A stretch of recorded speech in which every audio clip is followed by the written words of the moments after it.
হরে কৃষ্ণ। অনেক মানুষ আছেন যারা অতীতের স্মৃতিকে আঁকড়ে ধরে থাকেন, কিন্তু সেই স্মৃতিটা অত্যন্ত দুঃখ বিজড়িত এবং তার দ্বারা তিনি বারবার ওই কথা স্মরণ করেন আর মনে দুঃখ, নিজের দুঃখকে, নিজের যন্ত্রণাকে প্যাচে নিজেই পড়ে যান। কিন্তু এর থেকে মুক্তির উপায় কি? তাহলে একটি সাধুর গল্প শুনুন।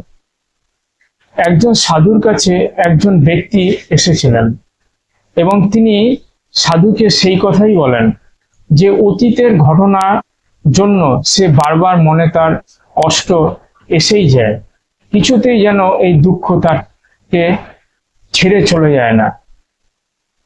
তখন সাধুটি তার হাতের সামনে একটি জল ভর্তি বোতল তার হাতে তুলে দেয় এবং বলে, বোতলটি আপনি ধরে থাকুন।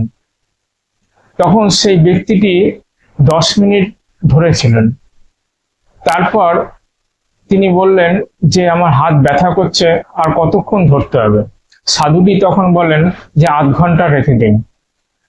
8 ঘন্টা হওয়ার পর সেই ব্যক্তির হাত আরো ব্যথা হয়ে যায়। তখন তিনি বলেন, এবার তাহলে রাখি। সাধুটি বলল, না, আপনি 2 ঘন্টা জলের বোতলটা হাতে না রাখলে আপনি অতীতকে ভুলতে পারবেন না।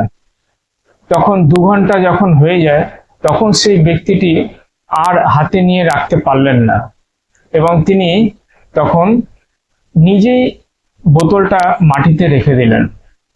তখন সাধুটি বললেন যে আপনার ব্যথা করছে, তাই আপনি বোতলটাকে মাটিতে রাখলেন।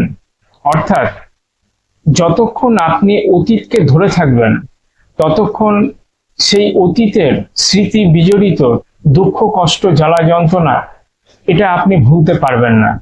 ঠিক বোতলের মতন আপনিও অতীতকে নিচে রেখে দিন, তাহলে দেখবেন আপনি সুখের ঠিকানা খুঁজে পাবেন।